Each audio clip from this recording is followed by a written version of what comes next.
Thank you very much. Thank you. I appreciate your passion.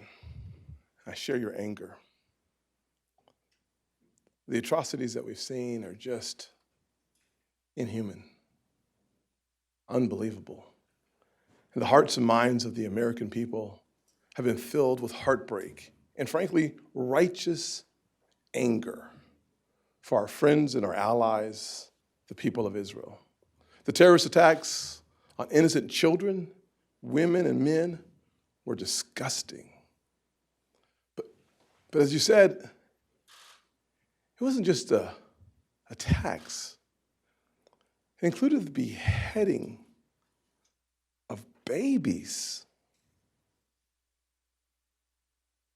I can't think of something more vile, disgusting, and heartbreaking at the same time than thinking about the devastation brought not just to our ally, but to our friend, Israel. A music festival was turned into a killing field. Women and children thrown into the back of trucks and kidnapped. The bodies of the innocent paraded around the streets like they were trophies. Hundreds upon hundreds of dead, and still they're counting. And even more, still missing. 1,000 deaths in Israel is equivalent to 36,000 dead Americans. Think about that. A country of just 9 million people or so, losing 1,000 people would feel like in our nation the loss of 36,000 Americans. New reports this morning suggest that dozens and dozens of babies were mutilated. That is evil personified. And the murder victims and the hostages include Americans. We heard just minutes ago, we're up to at least 14 dead Americans and no idea of how many hostages are Americans. America stands with Israel in sorrow, in solidarity, and in strength of resolve that these heinous acts of war will not go unanswered and they will not go unpunished. Our nation is founded upon the Judeo-Christian rock. And as a Christian, I believe we first follow Romans 12:15 that reminds us to mourn with those who mourn. And so our prayers are with Israel and our Jewish friends. But we must also stand shoulder to shoulder with our friends when it is time to turn to the next chapter. Romans 13, verse 4 reminds us, if you do wrong, be afraid. For God's servants are agents of wrath to bring punishment on the wrongdoers. These despicable acts deserve nothing less than the full measure of justice. The people behind them need to feel the wrath of God, and they need to meet some Israeli or American military hardware to help them get there soon. It is not enough for the United States of America to simply condemn this kind of aggression. We need leaders who will stop inviting this kind of aggression. President Obama's own defense secretary famously said that Joe Biden was on the wrong side of every major question in foreign policy and national security for the last 40 years. So tragically, it is no surprise that President Biden's term has been a disaster for our security, our vital interests, and our allies, particularly in the Middle East. Every time they have chosen weakness and appeasement, every time America has been passive, it has sent the most dangerous signal to bad actors all over the world. American hesitation, American weakness smells like one thing to bad actors. It smells like blood in the water. Look at President Biden's humiliating surrender in Afghanistan. It cost 13 American soldiers their lives and cost us our credibility and deterrence. It signaled to terrorists that with a little bit of effort, this administration will allow the United States to be outfought, outsmarted, and outlasted. Look at Biden telling Putin just before he invaded Ukraine that a minor incursion might not be so bad. Time after time, Joe Biden has revealed a lack of backbone, and it is costing us in dear lives. It is not just hesitation or incompetence. It's a pattern of foolish policy choices that have undermined us and our allies. The last time Joe Biden was part of an administration, he and President Obama sent pallets of cash to Iran, rewarding Tehran while supporting terrorism and pursuing nuclear weapons. Republicans shouted from the rooftops that Iran's terrorist proxies, including Hamas and Hezbollah, were going to reap part of the windfall. But the left wanted so desperately to cozy up to Iran. They didn't care how much American money ended up in the pockets of Israel's enemies. Just a few weeks ago, President Biden sent the same signal again. He rewarded Iran for taking American hostages by unlocking $6 billion for the mullahs. The administration swears the money can only be spent for humanitarian needs. But how naive can you be? Money is fungible. We just gave a terrorist-supporting regime billions of dollars and room in their budget. The president of Iran came right out and said they'll spend the money however they want, whenever they want, on whatever they want. And it's not just Joe Biden's weakness and appeasement towards Iran. This administration has also found other ways to create daylight between us and Israel. Joe Biden has interfered in Israeli domestic politics and tried to weaken Prime Minister Benjamin Netanyahu.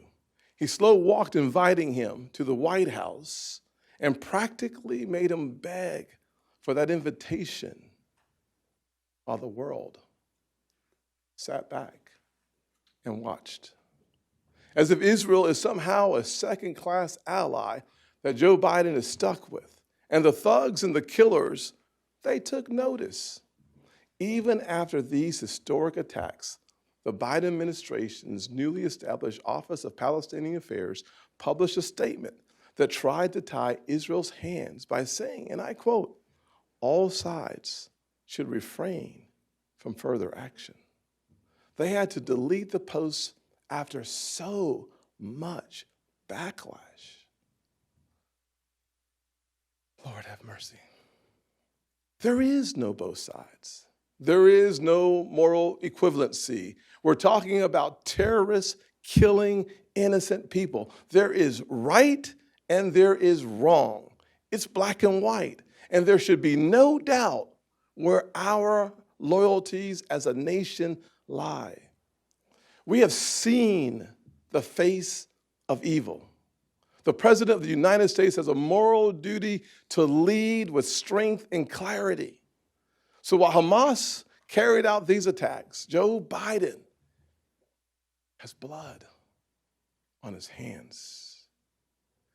His weakness invited the attack.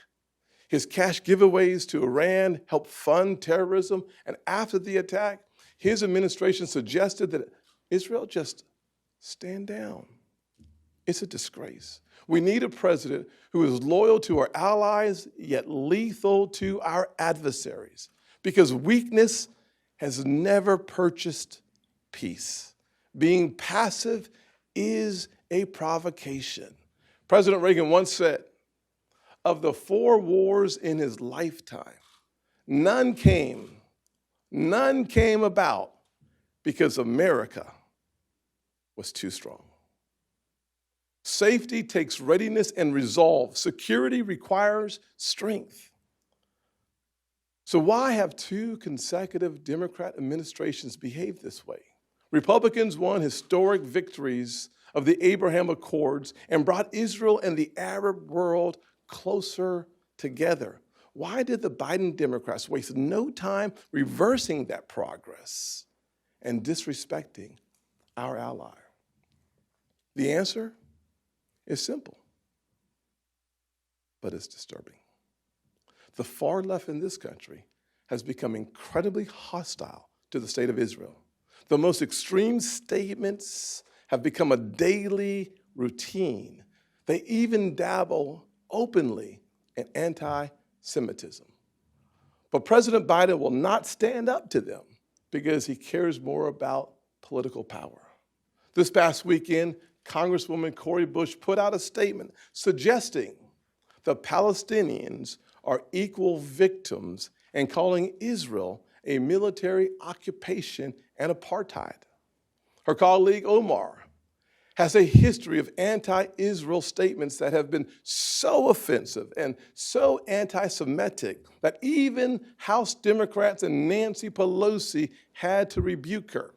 Their fellow squad member, AOC, has said supporting Israel means taking the side of occupation. The friend, Congresswoman Jayapal, has copy-pasted Hamas propaganda to call Israel racist. And this past week, Congresswoman Tlaib went full-on victim blaming. She said Israel is apartheid and responsible for the cycle of violence. She said Israel is responsible for the cycle of violence. Let that just soak in for a minute. The ones being attacked, the ones being devastated, the ones hearing and feeling the power and the pain of 4,500 rockets are somehow the ones responsible for the violence. As we speak, she continues to fly the Palestinian flag in the taxpayer-funded hallway outside of her office. These same people support the anti-Semitic BDS. BDS, for those who may not be familiar with it, is a movement that calls for economic warfare against Israel through boycotts and sanctions simply because the Jewish state dares to exist.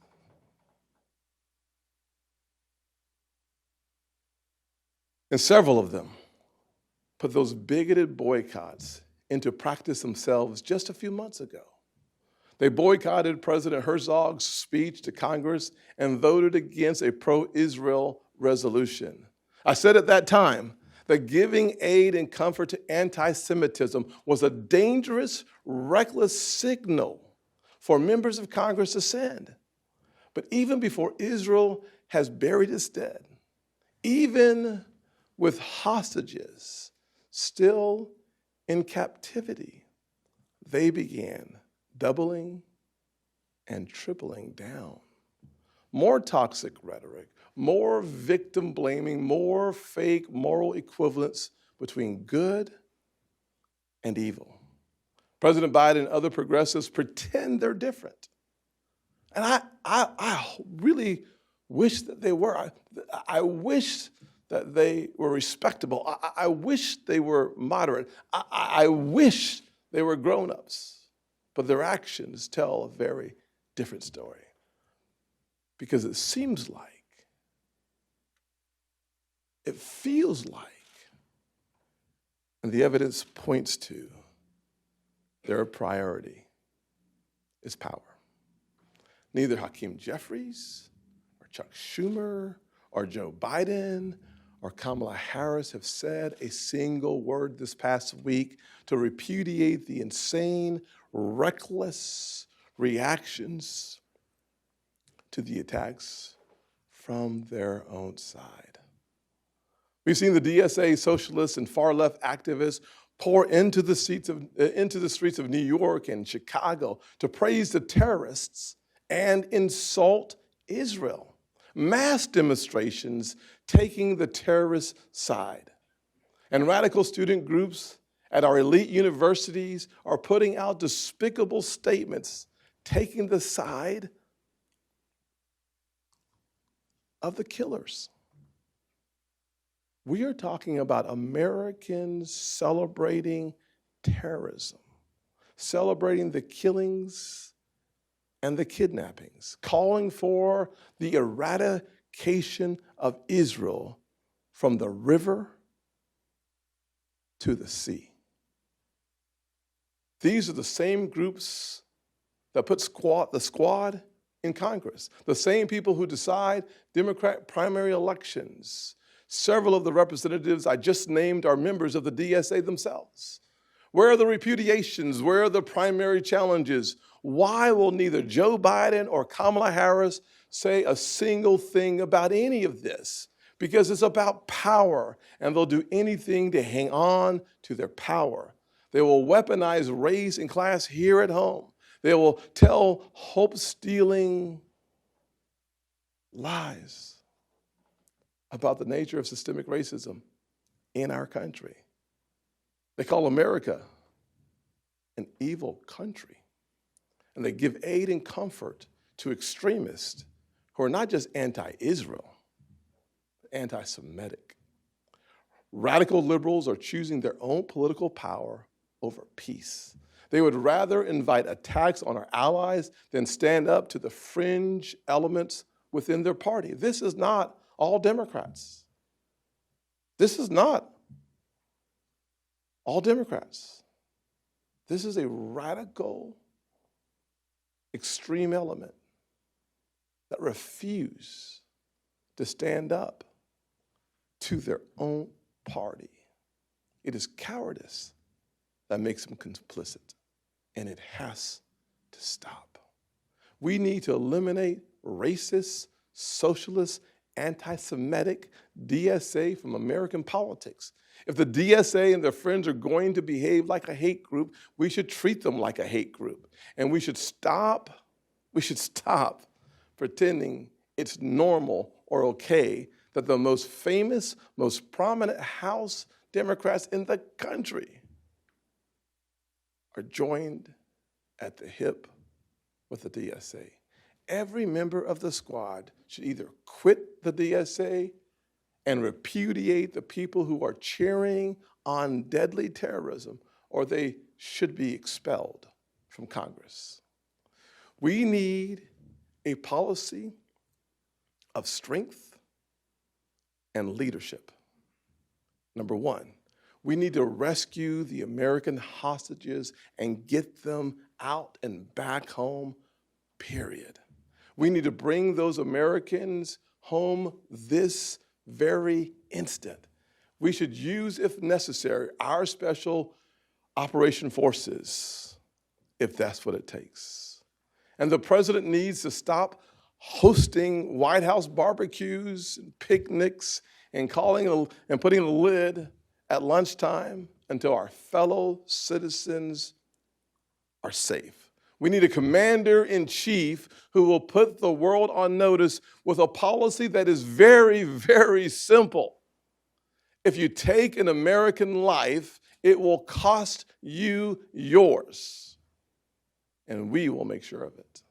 Number two, Hamas needs to be wiped from the face of the earth. Simple. Decades of America's investment has helped Israel possess the hardware and the capabilities they need to do just that. But as we are already seeing, this new war is going to be a burden and a struggle, even for an ally as well prepared as this one. Israel is going to need our support. They're going to need our help. They're going to need our cooperation, and they are going to need our ammo. And when I'm in the Oval Office, if Israel finds itself needing anything, one phone call to my White House is all it will take. When America's allies need to reload, the arsenal of democracy has to be stocked and ready. When I'm president, we will never send out pathetic and weak statements trying to stop our allies from responding when they're attacked. My Secretary of State will not publicly call for a premature ceasefire and then have to delete the tweet. The only words out of the president's mouth and President Biden's mouth should be, how can we help? And more broadly, America needs to bring back a Middle East policy that treats our allies like allies and our enemies like enemies. No more desperate cuddling up to Iran. No more plane loads of cash to terrorist sponsors. No more condescending lectures and hostile gestures to our strongest ally in the region and the only democracy in the Middle East. As a top Republican on the Senate Banking Committee, I have legislation to strengthen and extend our Iran sanctions. When I'm president, I'll sign it into law. And earlier today, I called upon Secretary Janet Yellen to testify on the $6 billion slush fund. They need to explain to us and to the country what in the world could they possibly be thinking. We also need to shut off the funding that Joe Biden restarted to the UN's irredeemably flawed Palestinian aid programs. The best investment we can make in peace and stability is 100% support for Israel.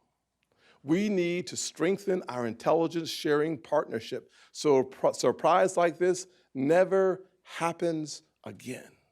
We need to restart the momentum of the Abraham Accords and continue to help Israel gain respect and recognition throughout the Arab region.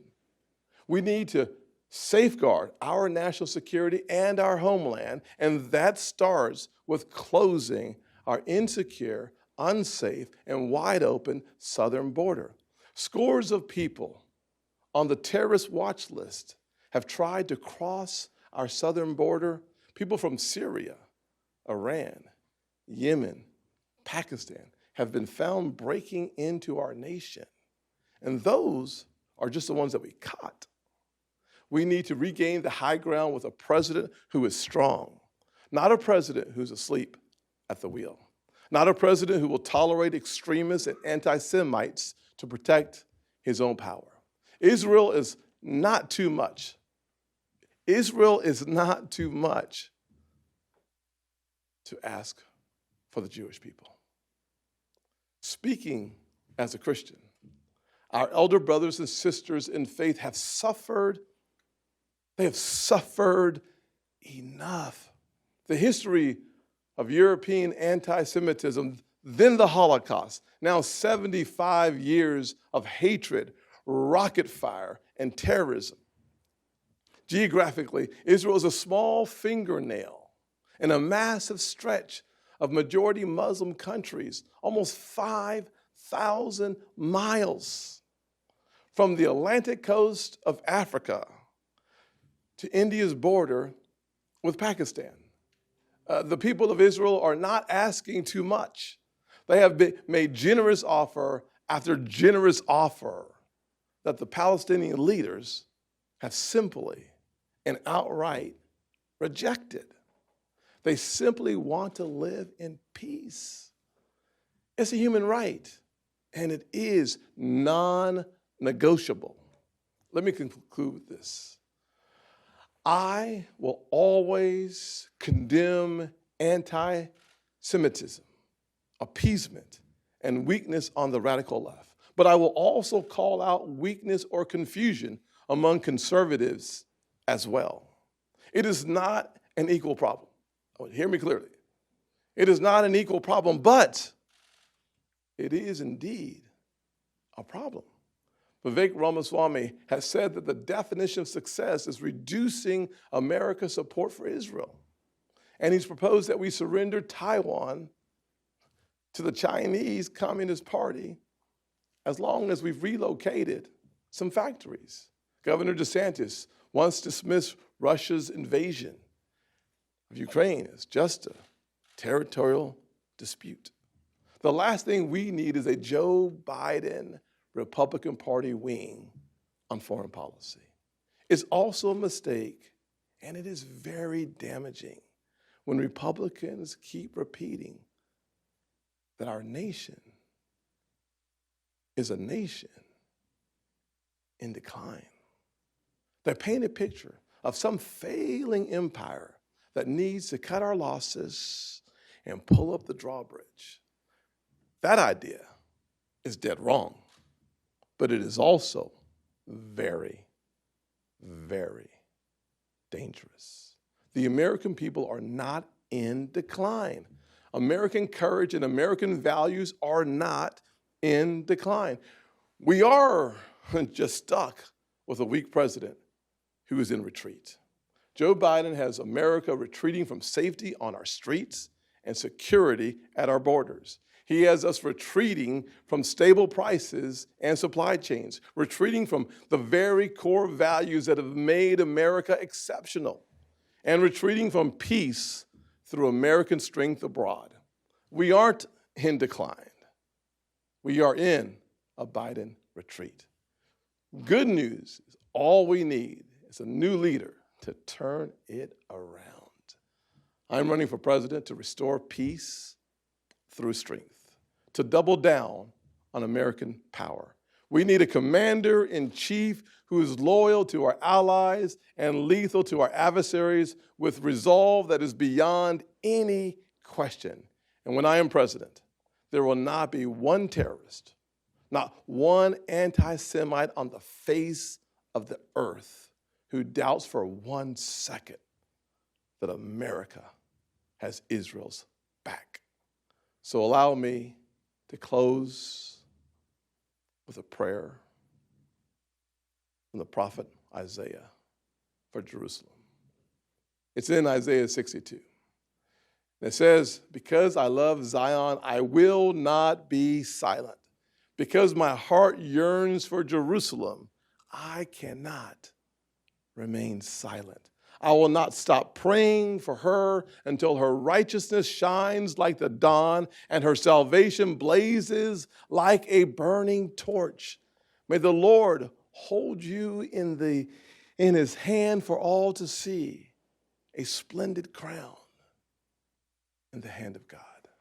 May God's mercy comfort Israel today. May God's justice protect Israel tomorrow. And may God bless the United States of America. Thank you.